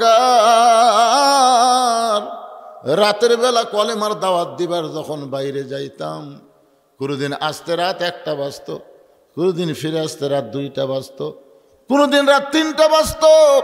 ওই আল্লাহ শপথ করে বলতেছি, আমি কোনোদিন ঘরের দরজায় এসে খাদিজাকে ডাক দেই নাই, শুধুমাত্র দাঁড়াইছি আর সঙ্গে সঙ্গে দরজা খুলে গেছে। আমি নবী আশ্চর্য হয়ে বলে, খাদিজা, এত রাত্রে কখন কোন দিন আসি, কিন্তু আসার পরে আপনি সাথে সাথে দরজা খুলে দেন। খাদিজা বলে, রাসূলুল্লাহ, আপনি যখন দাওয়াতের কাজে বের হয়ে যান, আমি তখন নাকটা লাগায়া দরজার ফাঁকে দাঁড়িয়ে থাকি। হুজুর আপনি মেশকাম্বর, আপনি এত সুগন্ধ, আপনি যখন দরজায় আসেন আমি তখন বুঝতে পাই, দরজা খুলে দেই। রাসূল বলে, খাদিজা, তাহলে কি আপনি ঘুমাবেন না? খাদিজা বলে, হুজুর আমি সেই দিন একলা ঘুমাবো যেদিন আমার মরণ হবে, রাসূল বলে, আবু বকর, আজকে খাদিজা কবরে একলা ঘুমায় গেল রে। আমি নবী থাকবার চাইলেও আর সাথে থাকতে পারলাম না। কবরে মাটি দিয়ে সবাই যখন চলে যায়, আল্লাহর নবী খাদিজার কবর ছাড়েন না। ঘন্টার পর ঘন্টা হয়ে যায়, কিন্তু মুনকির নাকির খাদিজার কবরে আসে না। এক সময় রাসূল বলে, আল্লাহ, আমার খাদিজার কবরে কি আপনি মুনকির নাকির পাঠাবেন না? আল্লাহ বলে, হাবিব, আপনি খাদিজার কবরের পাশে দাঁড়িয়ে থেকে প্রমাণ করতেছেন আপনি শুধু খাদিজাকে ভালোবাসেন। আজকে শুনে নেন, আপনি যেমন খাদিজাকে ভালোবাসেন, আমি আল্লাহ তেমন ভালোবাসি। ওই যে আপনার হাতটা ধরে একদিন খাদিজা কবরের চিন্তায় কেঁদেছে। অন্ধকার কবরকে খেয়াল করে চোখের পানি দিয়ে গাল ভিজায় দিছে। ওগো নবী, দুনিয়াতে কোনো মানুষ কবরের চিন্তায় চোখের পানি দিয়ে যদি গাল ভিজায় দেয়, আমি তার কবর রাখি না, তার কবর জান্নাতের বাগান বানায় দেই। 5 ওয়াক্ত নামাজ আদায় করে কেউ যদি কবরে যায়, কবরে যাওয়ার পরে মুনকির নাকির যখন বলবে, মান রব্বুকা, তোমার রবকে, তখন নামাজ জানিয়ে বলবে, রে মুনকির নাকির, যাকে রব সম্পর্কে প্রশ্ন করতেছ, সে মসজিদের মধ্যে গিয়াই নিয়ত করার পরেই বলে আলহামদুলিল্লাহি রব্বিল আলামিন। এই লোকটা রুকুতে গিয়ে বলে সুবহান রাব্বিয়াল আযীম। এই লোকটা সেজদায় গিয়ে বলে সুবহান রাব্বিয়াল আলা। দুনিয়াতে এত ওয়াক্ত নামাজ পড়েছে, এতবার রব রব করে জিকির করছে, আবার কেন মান রব্বুকা প্রশ্ন করতেছ? ফেরেশতা বলে, আল্লাহ, তোমার বান্দাকে মান রব্বুকা প্রশ্ন করার সাথে সাথে নামাজ যে কথা বলতেছে। আল্লাহ বলে, মুনকির নাকির, যে নামাজ নিয়ে কবরে আইছে, তার 1 নম্বর প্রশ্নের উত্তর হয়ে গেছে।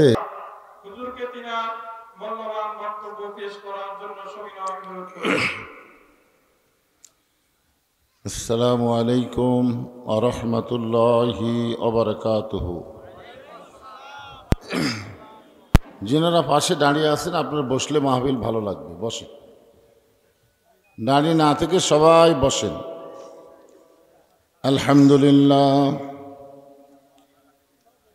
আলহামদুলিল্লাহ নাহমাদুহু ওয়া নাস্তাঈনুহু ওয়া নাস্তাগফিরুহু ওয়া নু'মিনু বিহি ওয়া নাতাওয়াক্কালু আলাইহি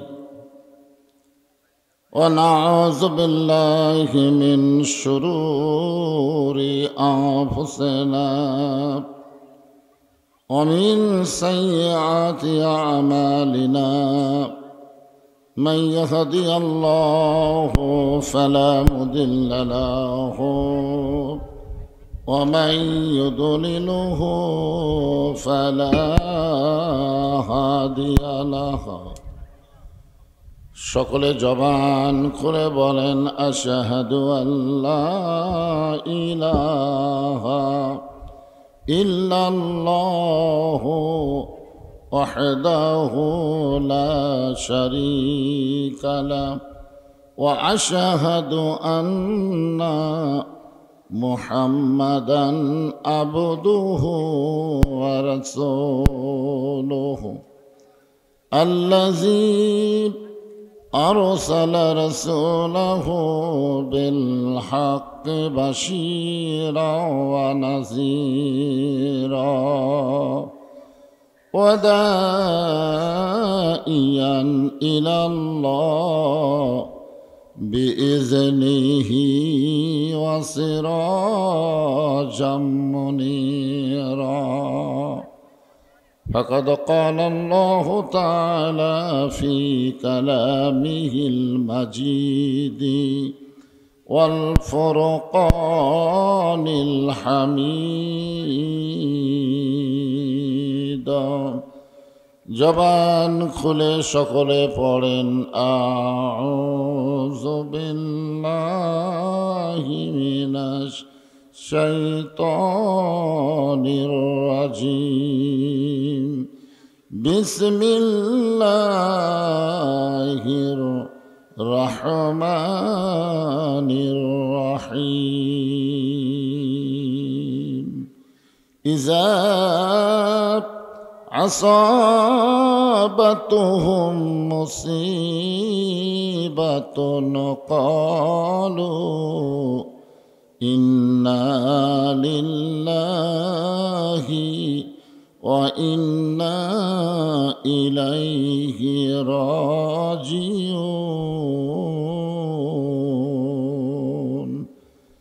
إن الله وملائكته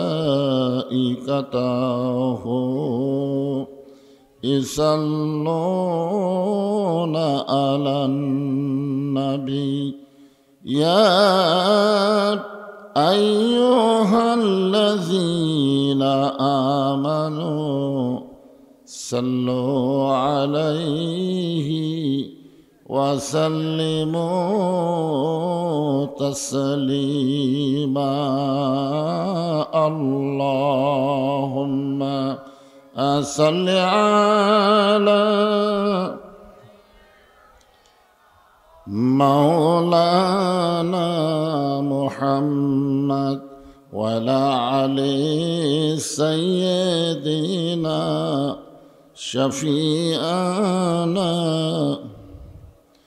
তোর পাহাড়ের ধুলি লাগিয়া মুসা নবীর সম্মান বেড়ে যায় তোর পাহাড়ের ধুলি লাগিয়া মুসা নবীর সম্মান বেড়ে যায় নূর নবীজির জুতার ধুলায় দয়ার নবীজির জুতার ধুলাই আল্লাহর আরশ ধন্য হয় আল্লাহুম্মা সাল্লি আলা মাওলানা মুহাম্মদ ওয়ালা আলি সাইয়্যিদিনা শফিআনা মশরিকি হুব্ব মুহাম্মদ সকলে বলি সাল্লাল্লাহু আলাইহি ওয়াসাল্লাম मतलाए दीवानी माँ मतलाए खुर्शीद इश्कास सीनाए सुजानी माँ बलगल उला बिकमालिही कशफत दुजा बिजमालिही حسنت جميع خصاله صلوا عليه وآله اللهم آمين জান্নাতের বাগান থেকে জান্নাতি মানুষদেরকে নিয়ে আমি গুনাহগার তোমার রহমতের দরজায় দোখানা হাত তুলেছি আল্লাহ হাসরের ময়দানে জব্বার আর কাহার নামে রূপ নিয়া তুমি যখন বিচার শুরু করবে তোমার সামনে দাঁড়ায়া সমস্ত নবীরা নফসি নফসি বলে কাঁদতে থাকবে এমন কঠিন অবস্থা হাসরে হবে সেদিন সমস্ত নবী তার উম্মতকে ভুলে যাবে শুধু বলবে আল্লাহ আমার কি হবে আমার কি হবে একমাত্র দরদি নবী শাফাতের কান্ডারি ইয়া রব্বি হাবলি উম্মতি বলে সেজদায় পড়ে যাবে সেই কঠিন মুসিবতের সময় আজকের এই মাহফিলকে ওসিলা করে আমাদের সবাইকে রাসূলের উম্মতের কাতারে আল্লাহ কবুল করে নিও সুবহান রাব্বিকা রাব্বিল ইজ্জাতি আম্মা ইয়াসিফুন ওয়া সালামুন আলাল মুরসালিন والحمد لله رب العالمين لا إله إلا الله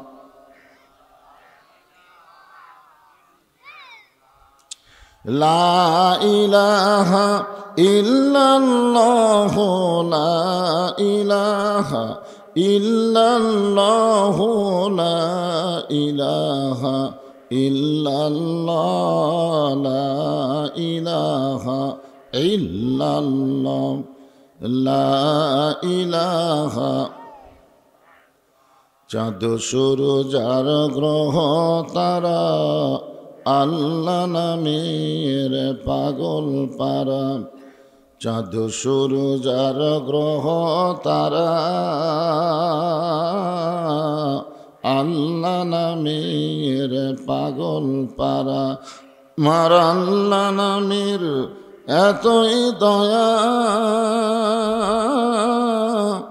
আল্লাহ নামের এতই মায়া লুকিয়ে রাখেন হে আল্লাহ জোরে লা ইলাহা ইল্লাল্লাহ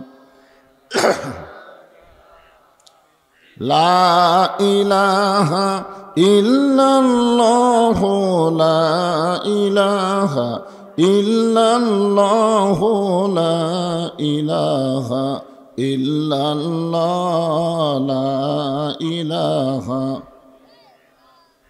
যার দিলে আছে আমার আল্লাহর ভয় কার ভয় যার মনে আছে আল্লাহর ভয় আল্লাহ আল্লাহ সব সময় আহার নিদ্রা ভালো লাগে না এই দুনিয়া ভালো লাগে না ভালো লাগে শুধু আল্লাহ লা ইলাহা ইল্লাল্লাহ লা ইলাহা লা ইলাহা ইল্লাল্লাহ মুহাম্মাদুর রাসূলুল্লাহ রাসূলের মহব্বত আমাদের অন্তরে কম না বেশি যখনই নবীর নাম উচ্চারণ করব কেউ যদি করে আমি যদি শুনি সঙ্গে সঙ্গে বলতে হবে সাল্লাল্লাহু আলাইহি ওয়াসাল্লাম আপনি যখনই নবীর প্রতি দরুদ শরীফ পড়লেন এখানে একদল ফেরেশতা ঘোরাফেরা করতেছে যাদেরকে বলা হয় মালায়েকাতুস সায়রা আপনার মুখের দরুদ শেষ হওয়ার সঙ্গে সঙ্গেই এই দরুদগুলো রাসূলের রওজা মুবারকে পৌঁছায় দেওয়া হবে আমরা অনেকেই মদিনায় যেতে পারবো না কিন্তু আমাদের দরুদগুলো মদিনায় পৌঁছে যাবে এই জন্য মহব্বতে সকলে বলবো সাল্লাল্লাহু আলাইহি ওয়াসাল্লাম চক তাতারু দারুল উলুম হাফিজি মাদ্রাসা নুরানি কওমি মাদ্রাসা কমিটি কর্তৃক আয়োজিত আজকের এই তাফসীরুল কোরআন মাহফিলে আল্লাহ তাআলা যিনাকে সম্মানিত সভাপতির আসনে কবুল করেছেন সম্মানিত সভাপতি জনাব ডাক্তার ইনামুল হক উনি এখন আসে নাই তবে আসতেছে ইনশাআল্লাহ সহ সভাপতিবৃন্দ জনাব মুস্তাকিন হোসেন মোহাম্মদ আব্দুল বারেক আজকের এই মাহফিলের সম্মানিত প্রধান অতিথি আমার অত্যন্ত মহব্বতের মানুষ আলহাজ মোহাম্মদ আব্দুল মালিক সম্মানিত অতিথি আলহাজ মোহাম্মদ নজরুল ইসলাম সাহেব নজরুল ইসলাম ইবনে আলী মণ্ডল আজকের এই মাহফিলের সম্মানিত বিশেষ অতিথিবৃন্দ যিনারা রয়েছেন সকলকে এই অন্তরের অন্তঃস্থল থেকে আমি শুভেচ্ছা জ্ঞাপন করছি আজকের এই মাহফিলে সম্মানিত ওলামায়ে কেরাম আপনাদের মাঝে মাঝে যে সমস্ত আলেম ওলামা বসে আছেন মঞ্চে আছেন মাগরিবের নামাজের পর থেকে এত রাত পর্যন্ত কোরআন হাদিসের আলোকে অত্যন্ত গুরুত্বপূর্ণ আলোচনা করে আপনাদেরকে শোনালেন আলেম ওলামা সহ আজকের এই মাহফিলের বক্তাগণকে অন্তরের অন্তঃস্থল থেকে আমি শুভেচ্ছা জ্ঞাপন করছি। এই মুহূর্তে আমার সামনে যারা বসে আছেন, বসার সাইজটা কেমন যেন লাগতেছে, ফাঁকা ফাঁকা হয়ে বসে আছেন। ফাঁকা থাকলে পিছনে থাক, সমস্যা কি? কিন্তু মাঝে মাঝে ফাঁকা থাকলে ফাঁকের মধ্যে শয়তান ঢোকে, বোঝেন না? এই কোরআনের সবচাইতে বড় শত্রুর নাম কি? এই জন্য কোরআন তেলাওয়াত করতে গেলে আগে কি বলা হয়? আউযু বিল্লাহি মিনাশ শাইতানির রাজিম, বিতাড়িত মারদুদ শয়তানের ওয়াসওয়াসা থেকে, ধোঁকা থেকে আল্লাহর কাছে আমরা পানা চাচ্ছি। কারণ শয়তান কোরআনের সবচাইতে বড় শত্রু। মানুষগুলো যদি একবার কোরআনকে বুঝে ফেলে তাহলে আর কোনো শয়তানি চলবে। এই জন্য আপনারা যারা পিছনে বসে আছেন জায়গা পরিবর্তন করেন, সামনের দিকে এসে বসেন। যে যে জায়গা পরিবর্তন করবেন প্রত্যেকটা জায়গা আপনার জন্য জান্নাত পাওয়ার একটা সাক্ষী হয়ে যাবে। হ্যাঁ, এটা জান্নাতের বাগান। ফাঁকা থাক, অসুবিধা নাই, পিছনে থাক, কিন্তু মাঝে মাঝে ফাঁকা থাকলে দেখতে কেমন লাগে। অত্র এলাকা থেকে আল্লাহ তাআলা যাচাই করে বাছাই করে মহব্বত করে মেহেরবানি করে জান্নাতের বাগানে কবুল করেছেন। আমার সামনে যারা বসে আছেন, আমি আমার অন্তরের অন্তঃস্থল থেকে আপনাদের সবাইকে শুভেচ্ছা জ্ঞাপন করছি। সম্মানিত মা বোনেরা, পর্দার অন্তরালে বসে বসে যারা আলোচনা শুনতেছেন তাদেরকে শ্রদ্ধা জ্ঞাপন করে দীর্ঘ কয়েক বছর পরে এই মুহূর্তে জানতে চাচ্ছি আপনারা সকলে কেমন আছেন। ভালো থাকা হলো দুই রকম, একটা হলো শারীরিক আর একটা হলো মানসিক। গত বছর এই সময় আমরা যখন মাহফিল করতেছিলাম তখন শরীরের দিক দিয়ে সবাই ভালোই ছিলাম, কিন্তু মনের মধ্যে কেমন যেন একটা অস্থিরতা বিরাজ করত, ঠিক না? না যেন কি হয়, না যেন কি হয়, আজরাইল ধরার আগে পুলিশ ধরার ভয়, এরকম হতো না এর আগে? এখানে একবার মাহফিল করতে গিয়ে পুলিশ আইছিল, যাই হোক অন্য কোনো কারণে আইছিল। আমাকে আমার ভাই বললেন মাহফিল শেষ করে দেন, আর বেশিক্ষণ মাহফিল করা যাবে না। তো যাই হোক, এই সমস্ত বিপদ আপদ মুসিবত থেকে আল্লাহ তাআলা বর্তমানে বাংলাদেশকে হেফাজত করছে। খুশি না বেজার? এই জন্য জবান খুলে বলি রব্বানা লাকাল হামদ হামদান কাসীরান তাইয়িবান মুবারাকান ফীহি। আমরা আল্লাহর প্রশংসা করলাম এই কারণেই যে আল্লাহ তাআলা আমাদেরকে জন্মগতভাবে মুসলমানের ঘরে কবুল করেছেন। আপনারা সবাইকে খেয়াল করছেন যে সর্বসাকুল্যে জগৎ হলো তিনটা। জোরে বলেন কয়টা? তিনটা জগৎ। একটা জগতে আমরা ছিলাম, সে জগতের নাম হলো আলমে আরওয়াহ। এই দুনিয়াতে আসার আগে আর একটা জগতে আমরা ছিলাম। আপনাদের বিশ্বাস হয়? কিন্তু মনে নেই, বিশ্বাস হয়। সে জগতের নাম হলো রুহের জগৎ। ওই জগতে শুধু আমাদের রুহু ছিল, এই দেহ ছিল না।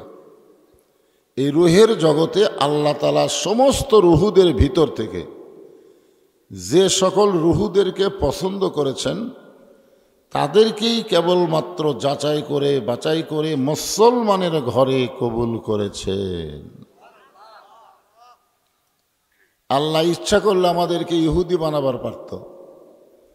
আজকে ইহুদিদের দ্বারা মুসলমানদেরকে যে হারে নিঃশেষ করা হচ্ছে, বিশেষ করে রাফা গাজা একেবারে জনশূন্য হয়ে গেছে, বাড়িঘর সব চুরমার করে দিয়েছে ইহুদি শক্তিরা। আমাকে একজন বলতেছে, হুজুর আমি দেখলাম যে বাইতুল মুকাদ্দাসের উপরে বোম মারছে। বাইতুল মুকাদ্দাস কার ঘর? কোরআনে আল্লাহ বলতেছেন সুবহানাল্লাযী আসরা বিআবদিহি লাইলাম মিনাল মাসজিদিল হারাম ইলাল মাসজিদিল আকসা। এই মসজিদে আকসাকে বলা হয় বাইতুল মুকাদ্দাস। যে কোরআন শরীফের ভিতরে দুইটা মসজিদের কথা একসাথে বলা আছে, অথচ বাইতুল হারামকে, বাইতুল্লাহকে ধ্বংস করতে আসছিল আবরাহা বাদশাহ হস্তি বাহিনী নিয়ে, ঠিক কিনা বলেন? সূরা ফিল পড়েন। আল্লাহ তাআলা আবাবিল পাখি দিয়ে হস্তি বাহিনীকে ধ্বংস করে দিল। অথচ বাইতুল মুকদ্দাসকে সে আল্লাহরই ঘর, ইহুদিরা বোম মারতেছে, আল্লাহ কিছুই করতেছে না। আপনারা বলেন তো, ওই সময় আবরাহার সময় যে আল্লাহ ছিল হস্তি বাহিনীকে ধ্বংস করে দিল, বর্তমানে সে আল্লাহ আছে না নাই? তাহলে ইহুদিরা এই হারে মুসলমানদের মারতেছে। এমনকি বাড়ি ঘরের তলে মুসলমান চাপা পড়ে মরতেছে। আজকে আবার দেখলাম ওরা এমন বোম মারছে যে বোমে মুসলমান আকাশের দিকে উঠতেছে, আপনারাও দেখছেন, পাখির মতন উঠতেছে। এইরকম একটা করুণ অবস্থা চলতেছে আমাদের মুসলমান ভাইদের জন্য। আমাদের আফসোস লাগতেছে, আফসোস, আফসোস না? মীর কাসিম আলীকে যখন তার উকিল বলতেছে, স্যার আজকে রাত 12টায় আপনার ফাঁসি হবে, তো মীর কাসিম আলী বলতেছে এখন রাত কয়টা বাজে? তো বলে 9:30। আলহামদুলিল্লাহ। আপনারা বলেন তো, রাত 12টায় যার ফাঁসি হবে, 9:30টার সময় সে যদি বলে আলহামদুলিল্লাহ, আলহামদুলিল্লাহ কি বেজারের কথা না খুশির কথা? মানুষ যখন খুশি হয় তখনই বলে আলহামদুলিল্লাহ। উকিল বলতেছে, স্যার রাত 12টায় আপনার ফাঁসি হবে আর আপনি আলহামদুলিল্লাহ বললেন। মীর কাসিম আলী বলতেছে 12টা বাজতে এখনো অনেক বাকি, 2.5 ঘন্টা সময় আছে। কয় ঘন্টা? 2.5 ঘন্টা সময় অযথা বসে থাকে কি করব? আমি ঘুমায়া যাই। 2 ঘন্টা যখন হবে তখন আমাকে ঘুম থেকে ডাক দিবে, যদি সে এত না পাই। চিন্তা করে দেখেন, 2.5 ঘন্টা তার ফাঁসি হবে, তাই আবার ঘুম পাড়বে? তাই আবার ঘুম পাড়বে? উকিল মনে মনে চিন্তা করতেছে, লোকটা ফাঁসির চিন্তায় পাগল হয়ে গেছে, পাগল হয়ে গেছে, তাছাড়া এই কথা কয়। যাই হোক, উকিল বের হয়ে চলে গেল। 2 ঘন্টা পর 11:30টার সময় ঘরের মধ্যে ঢুকে দেখে ফাঁসির কন্ডেম ছেলে মীর কাসিম আলী নাক ডেকে ঘুম পাড়তেছে, নাক ডেকে ঘুম পাড়তেছে। উকিল কয় সর্বনাশ, আর মাত্র 8 ঘন্টা পরে এই লোকটার ফাঁসি হবে, আর সেই লোকটা নাক ডেকে ঘুম পাড়ে। এই মানুষ কারে? পায়ের আঙ্গুলে ঝাঁকি দিয়েছে, ঘুম থেকে চেতন পায়ে বলতেছে, কে ভাই রাত কি 12টা বাজছে নাকি? কয় না স্যার, এখনো 8 ঘন্টা দেরি আছে। আলহামদুলিল্লাহ, এখনো 8 ঘন্টা। মীর কাসিম আলী সাহেব ওযু করলেন, 2 রাকাত নামাজ পড়লেন, কোরআনের 2টা সূরা তেলাওয়াত করলেন, সূরা মুল আর সূরা মুজাম্মিল। তেলাওয়াত করার পরে ফাঁসির কন্ডেম ছেলে যে ভালো পাঞ্জাবিটা ছিল সেটা গায়ে দিয়া চিরুনি দিয়ে মাথা হাসড়ায় বলছে, উকিল সাহেব এখন আমাকে কেমন লাগতেছে? উকিল কান্দের বলে, স্যার এখনই আপনার ফাঁসি হবে, আর আপনি ভালো পাঞ্জাবি গায়ে দিয়ে চুল হাসড়ায় বলতেছেন কেমন লাগতেছে? আপনি কি শ্বশুর বাড়ি যাবেন? সঙ্গে সঙ্গে মীর কাসিম আলী বললেন, ওয়ালা তাকুলু লিমান ইউকতালু ফি সাবিলিল্লাহি আমওয়াতুন বাল আহইয়াউ ওয়ালাকিন লা তাশউরুন। আল্লাহু আকবার।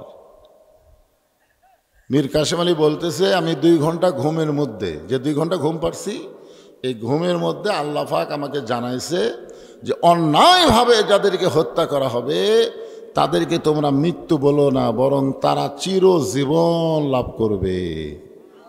ফিলিস্তিনের মুসলমানকে ইসরায়েলি ইহুদিরা অন্যায়ভাবে হত্যা করতেছে, ওরা দুনিয়া থেকে বিদায় নিয়ে জান্নাতের পাখি হয়ে ঘুরতেছে। জোরে কোন কথা ঠিক কিনা? যাওয়া লাগবেই। আপনি যতই 3 তলা 4 তলা 5 তলা করেন, আপনাকে কিন্তু যাওয়া লাগবেই। লাগবে কি লাগবে না? লাগবে। এই জন্য যাওয়া লাগবে বলে খেয়াল করে আমি কোরআন থেকে একটা আয়াত তেলাওয়াত করছি। আমাদের বগুড়া কাহালুতে কোনো মানুষ যখন মারা যায়, এই মরার খবর শুনে সকলে বলে ইন্না লিল্লাহি ওয়া ইন্না ইলাইহি রাজিউন। আপনাকে চক তাতারুর খবর কি? একই খবর। হ্যাঁ, মাশাআল্লাহ। আপনারা বলেন তো, এই যে আয়াতে কারিমা, এর বাংলা অর্থ কি? এর বাংলা একটা অর্থ আছে না নাই? আছে না নাই? অর্থটা এরকম, কোন বনেরই পাখি তুমি আইলারে কোন বনে, আবার কোন বনেতে যাইতে হবে পড়ছে নাকি মনে। রুহের জগতে তুমি ছিলে, রুহের জগৎ থেকে তুমি দুনিয়ার জগতে আসলে, আবার দুনিয়ার জগৎ থেকে তোমাকে কবরের জগতে যেতে হবে। ঠিক কিনা বলেন? তাহলে খুব খেয়াল করবেন, তিনটে। আমরা ছিলাম কোথায়? রুহের জগতে। সেখান থেকে আসলাম কোথায়?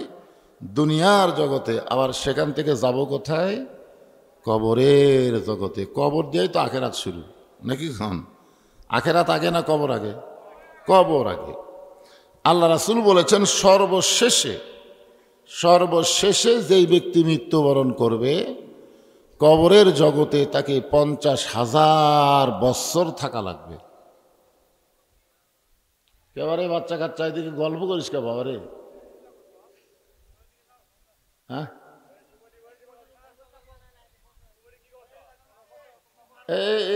এইখানে কি বসা যায় না? বসার ভিতরে কত বড় শান্তি, একবার বসাই দেখো। ছোট ছোট বাচ্চারা খালি হইচই করে।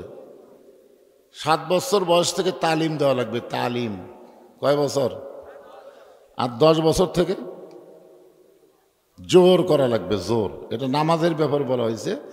7 বছর থেকে নামাজের তালিম দাও, আর 10 বছর থেকে জোর করে নামাজ ধরাও। যারা চিল্লাচিল্লি করতেছে এরকে 7 বছর হয়নি, হ্যাঁ? এরকে তালিম দেওয়া লাগবে। তালিম মানে শিক্ষা। যে কোরআনের মাহফিলের অপোজিশনে গল্প করলে কবিরা গুনাহ হয়। আল্লাহ কোরআনে বলেছেন, আকালাল্লাযীনা কাফারু লা তাসমাউ লিহাযাল কুরআনি ওয়ালগাউ ফীহি লাআল্লাকুম তাগলিবুন। মারাত্মক কথা। কাফেরদের শানে আল্লাহ বলেছেন, যারা কাফের হবে, বেঈমান হবে, তাদের চরিত্র হলো লা তাসমাউ লিহাযাল কোরআন, তারা এই কোরআন শ্রবণ করবে না। ওয়ালগাউ ফীহি, বরং তারা হট্টগোল করবে, গল্প করবে, গন্ডগোল করবে। তো এখন আর তো গল্প গুজবি করতেছে, তাহলে এই আয়াতটা তো ওদের শানে। তাই আমি বলবো, গল্প গুজব না করে আল্লাহর কোরআনের মাহফিলে জান্নাতের টুকরার মধ্যে বসে যাও। কিছু বোঝো বা না বোঝো, এই জায়গায় যদি 1টা ঘন্টা থাকতে পারো, আল্লাহ তাআলা 60 বছর নফল ইবাদত করার সওয়াব দিয়ে দিবে। এটা এমন একটা জায়গা জানেন, যে জায়গাকে পরিবেশ করার জন্যে, পরিবেষ্টন করার জন্য অসংখ্য রহমতের ফেরেশতা আসমান পর্যন্ত দাঁড়িয়ে আছে। আপনাদেরকে শুধু দেখার জন্য আল্লাহ ফেরেশতা পাঠাইছে, বুঝলেন? এই জন্যে মাহফিলের গুরুত্ব দেওয়া দরকার। বাজান, আমরা বলতাম একে রহমানি জলসা, জান্নাতের টুকরা, রিয়াজুল জান্নাহ। কেবলমাত্র বেহেশতি বান্দা যারা, তারাই এই মাহফিলে বসতে পারে। বেহেশতি বান্দা ছাড়া এখানে বসতে পারবে না, বসার সুযোগও দিবে না আল্লাহ। এই জন্য আমি বলবো, আশেপাশে কথা না বলে সবাই বসেন। তাহলে আপনারা এখন খেয়াল করে দেখেন তো, আমরা এই দুনিয়াতে আসার আগে কোথায় ছিলাম? রুহের জগতে ছিলাম। কতদিন ছিলাম আমাদের মনে আছে? দুনিয়ার জগতে আমরা এসেছি। এখানে আসার পরই আমাদের একটা যাওয়ার চিন্তা করা দরকার, যে এসেছি যখন যাওয়া লাগবেই। তো আপনি যখন প্রথমে যাবেন, যাওয়ার পরে যে গর্তের মধ্যে রাখবে, সে গর্তের কোনো দরজা নাই, জানলা নাই, কিছুই নাই। লম্বা টম্বা খুব বেশি হবে না, কোনো মতো একটা ছোট্ট একটা ঘর, যে ঘরের ভিতরে আপনাকে থাকতে হবে 50,000 বছর। চিন্তা করছেন? আপনারা ঘুমের দোয়া পড়েন, ঘুমানোর আগে যে একটা দোয়া আছে, পড়েন? পড়েন না? 3 তলা 5 তলার উপরে 1.5 লাখ টাকার খাট, 12,000 টাকার কম্বল ওড়ে, তার মানে রাত 9টার সময় গায়ে দিয়ে বলতেছে, আমার বাড়ি, আমার ঘর, আমাকে নামায় কে? এ দেশ আমার বাপের, এ দেশ আমার, এ বাড়ি আমার, এ ঘর আমার, আমাকে নামায় কে? রাত 9টার সময়। কয়টার সময়? এই কথা বলে কম্বল চোখে মুখে দিয়ে যখন ঘুমায় গেল, রাত যখন 3টা বাজে তখন একটা ভূমিকম্প হচ্ছে। ভূমিকম্প, খালি বিল্ডিং একটু লড়ে উঠছে। ওই এত ফোর্সে নামছে যে কম্বলের মধ্যে লুঙ্গি খোলা আছে, ওটাও পরার টাইম পাইনি। 9টার সময় কি বলছে যে আমার ঘর আমার বাড়ি, আমাকে নামাইকে। 4 তারিখেই কিন্তু হাসিনা বলেছে এই দেশ আমার বাবার, এ দেশ আমার। অথচ 5 তারিখে আল্লাহ এমন ভাবে নামালো, একেবারে ন্যাংটা করে নামাই দিছে। জোরে খান কথা ঠিক কিনা? ওই হাসিনা যখন পলাচ্ছিল তখন আমি ওই ভিডিওটা দেখছি খুব খেয়াল করে। আপনারা দেখছেন কিনা? শেখ রেহানা হাঁটতেছে মাটির দিকে তাকা থেকে, ওনার বোন শেখ রেহানা হাঁটতেছে মাটির দিকে তাকায় তাকায়, আর হাসিনা হাঁটতেছে এরকম এরকম চারিদিকে দেখতেছে। ওই সময় হাসিনার মনের মধ্যে একটা গান বাজছে, মনের গান। কতজনকে কত কি দিলাম, যাবার কালে এক সামসারও দেখা না পাইলাম। যে সামসারা হাসিনা ফেরাউন বানাছে, একটা সামসাও হাসিনার কাছে নাই। জোরে খান কথা ঠিক কিনা? খুব খেয়াল করবেন, দোয়া পড়বেন, মৃত্যুর দোয়া। ঘুমের দোয়া মানে মৃত্যুরই দোয়া। আপনার পড়েন। এই ছেলেরা, যুবকেরা, এই বছর ঈদের দিন 288 জন যুবক মারা গেছে ঈদের দিন। তার মধ্যে 138টা মারা গেছে মোটর সাইকেল নিয়ে। একটা বুড়াও মরেনি এবারে। না না, একটা বুড়াও মরেনি। এই যুবকেরা মনে করতেছে এই ওয়াজ তো আমাদের জন্য না, এটা বুড়া মানুষের ওয়াজ। বুড়া মানুষের। তাহলে দোয়াটা পড়েন, আল্লাহুম্মা বিইসমিকা আমুতু। আমুতু, আমুতু মানে কি? আপনি যে ঘুমায় যাচ্ছেন, আল্লাহ যদি আপনাকে চেতন না করে, আপনি ঘুম থেকে চেতন হবার পারবেন না। এত বড় ক্ষমতা আপনার নাই যে আপনি ঘুমায় গেলে আপনি নিজের ইচ্ছায় চেতন হবেন। এই ক্ষমতা আপনার নাই। আল্লাহ যদি চেতন করে তাহলে আপনি চেতন হবেন। জোরে কোন কথা ঠিক কিনা?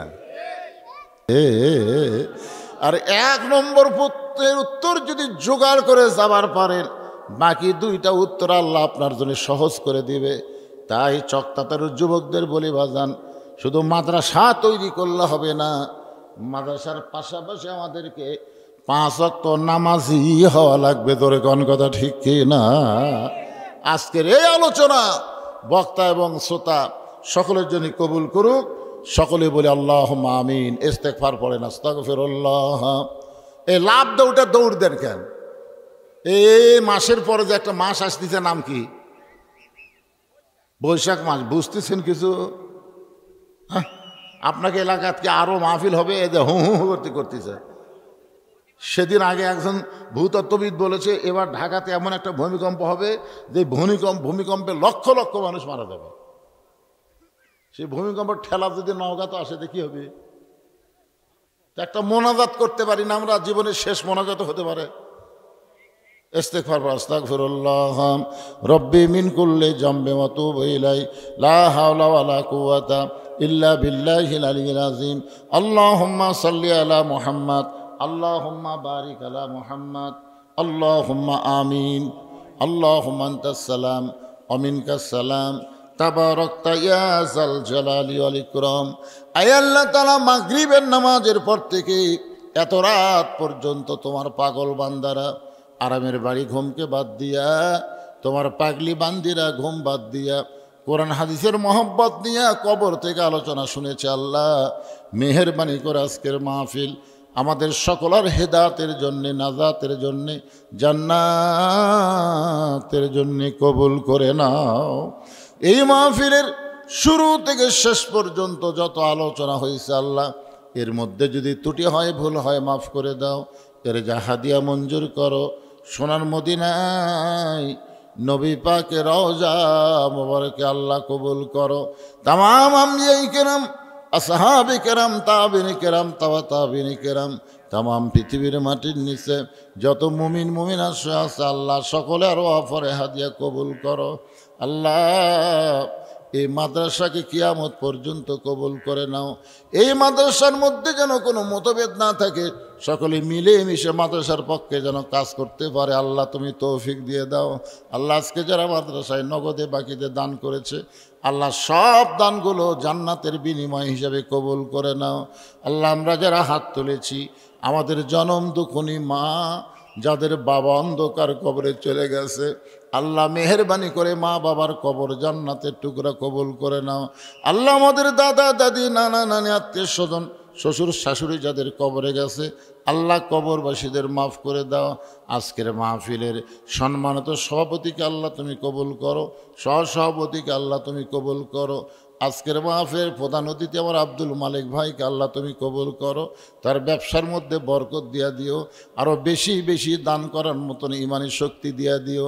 আয় আল্লাহ আজকের এই মাহফিলের সম্মানিত আল্লাহ মাদ্রাসা কমিটির সম্মানিত সভাপতি, মাদ্রাসা কমিটির সহসভাপতি, মাদ্রাসার সেক্রেটারি, মাদ্রাসার ক্যাশিয়ার, আল্লাহ মাদ্রাসার হিতাকাঙ্ক্ষী, মাদ্রাসার ওস্তাদ, মাদ্রাসার তালবে ইলম, যার মাথায় পাগড়ি পরানো হলো, আল্লাহ সকলকেই তুমি কবুল করো। আমার সম্মানিত মা বোনেরা পর্দার অন্তরালে বসে বসে শুনে চাবিদা সালিয়া পদ্মাঞ্জি কবুল করে মা ফাতেমার চরিত্র দান করো। আল্লাহ গাজা ধ্বংস হয়ে গেছে, রাফা ধ্বংস হয়ে গেছে, ফিলিস্তিনদেরকে ওরা হত্যা করেছে। মাবুদ সব ক্ষমতা তোমার, তোমার কাছে আমরা বিচার দিলাম। পৃথিবীর মানচিত্র থেকে ইহুদি শয়তান জাতকে আল্লাহ তুমি ধ্বংস করে দাও। আল্লাহ আল্লাহ তুমি ধ্বংস করে দাও। আল্লাহ আর মুসলমানদের তুমি হেফাজত করো, গোটা বিশ্বের সমস্ত মুসলমানকে এক হওয়ার তৌফিক দিয়ে দাও।